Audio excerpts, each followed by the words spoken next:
Day 7,654.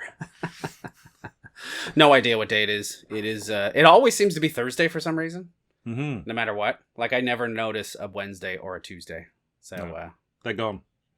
This guy we found, Cato Alexander. Yeah, pretty fascinating guy. Yeah, he opened a tavern. He bought his freedom. He did, yeah. Working as a chef. Bought a tavern. Yeah. I know. He must have made a lot of money. I don't know how much that costs or whatever, but... No idea. I'd like to find out more about that part, if I can. Bought his freedom and then bought a bar and then had his own Cato's Tavern for, 48 years? Yeah. Like that. Yeah, and apparently, well-connected he seemed as well. Yeah, it seemed like he was the shit. He had, the best food. He made the best drinks. He had, real Cuban cigars. Actual brandy. He seems to have gotten stuff that a lot of other places couldn't get, and was very well known. And it's funny because there's not a huge amount of information about him. No, and at the time he seemed to have one of the more successful popular bars of his time, really. And it always surprised me the little information you can find, how almost modern his approach was, or similar to today's times, his approach was to doing everything, it seems. There's all kinds of hunt clubs and kind of these posh white people that would go in and visit his bars and stuff like that. And he seems to have, I don't think he would totally escaped all the racism back then. I remember I read a few accounts where, some people came in and roughed him and his wife up and, that kind of thing. I'm sure those guys were still dicks back then, but even the food and the drink seemed to be the main draw for most people. He was particularly known. I figure two of his more southern drinks. There was his Virginia eggnog and South Carolina milk punch. The milk punch sounds kind of weird. I don't know what a milk punch is. I think Virginia eggnog has what, whiskey and rum? Whiskey and rum. It sounds pretty good. It can't be bad. No, I mean, yeah.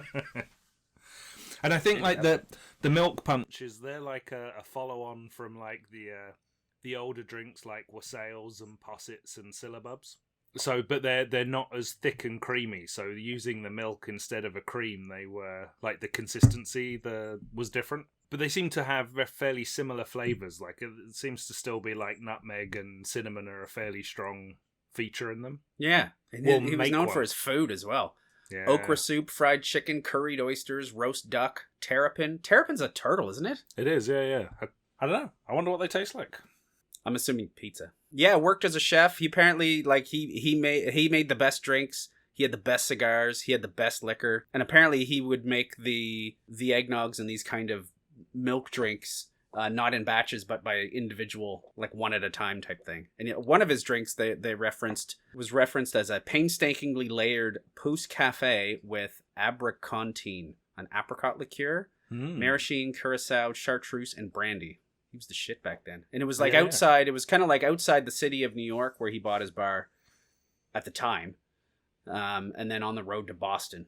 And then I found a few references that said eventually he added onto the bar and built a ballroom big enough for 30 couples to dance energetically. I guess that means it's a little bigger than just for 30 couples slow dancing, I guess. Yeah, you must have a little bit more room. I don't know what that means. Yeah. What kind of energetic dancing was going on in the in the 1800s? I have no idea. I don't know. So maybe for a future video I'll make a milk punch and you can demonstrate some 1700s dancing for us. I just assumed all those dances were when you watched Pride and Prejudice and all these old ones where they're just walking around and hopping for some reason. I don't know why. You know what I mean? Yeah. Standing around and holding hands and, know, I don't know. I don't understand those. I don't understand your people. We haven't even got to the Morris dancing yet. That's kind of weird. It is. I remember, as a kid, you'd walk around and you'd see them. They'd be in, usually in pub car parks. Just, all right, lads, we finished our beer. Let's get our sticks out and do some Morris dancing. Oh, very strange. Yeah, and it seemed like even later on in his as his business grew, he was actually known for lending money to the young men of wealthy families. Yeah, and it seemed from some of these readings that they never really paid him back. Yeah. But said he became poor. It's eventually. just impressive, I think, like that, especially in that time with like the laws they had that were put in place specifically against black people. That not only did he buy his freedom, but got enough money to buy the bar outright, and eventually amassed enough money that he could start loaning money to people. Yeah, and I wonder how.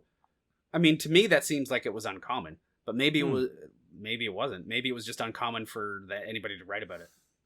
You know what I mean? Because it's like I can't find any pictures of him or anything like that. So it's not. And there was lots of everything of pictures and documents of everything of the time, but not so much about this guy, which is kind of strange. It's true, and he had like a lot of some of his regulars as well. Like did we read somewhere? Did George Washington go there? I'm sure I saw a reference to that.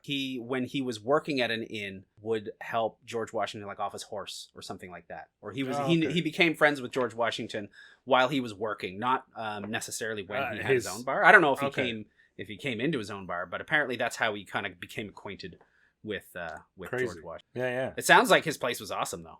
It does. It's on my list of places when we get our time machine. Exactly. I want to go for a night out at Cato's Roadhouse. Curried oysters sounds like something that's not something that I would expect back then. Because I'm sure that the foods that a lot of the people that were slaves were eating was different from what the rich white people were eating. I would imagine. And I'm sure like that just the spices and the flavorings that they were using, I'm sure were quite different. But it sounds like it was a hit. Like people seemed to enjoy what he was making. Playwright William Dunlap, in his book of memoirs, mentions Cato, and he mentions that who has not heard of Cato Alexander? Not to know Cato's is not to know the world. So apparently he was like super popular. Everybody knew his place. His place was the shit. He had the best drink, best food. Sounds like the place to be. But apparently I read that in the South it was more common to have freed slaves as bartenders versus the North, whereas the North were a little bit more protectionist and would give those jobs to the white people. Okay. And it was a little bit more common in the South from one of the articles I read, which I thought was kind of interesting. Even in like 1898, R.R. Bowie, J. Burke Edeline, and a group of other black bartenders founded an exclusive colored mixologists club, which that was kind of interesting too. Yeah. I didn't know about that. I mean, I'm not a researcher by any stretch of the imagination, but I haven't really found a huge amount of information about these other guys. So if anybody knows any... Yeah, let us know. The quest for knowledge continues. Cato was really known for making kind of the drinks that white people really liked really, really well. Eggnogs and, these kind of things that the kind of like the upper class really enjoyed. I always wondered what was more of a kind of commoner drink for the black people around that time. Yeah. But I haven't really found too many references for that. But research continues, so we'll take a look and see what we can find out. Absolutely.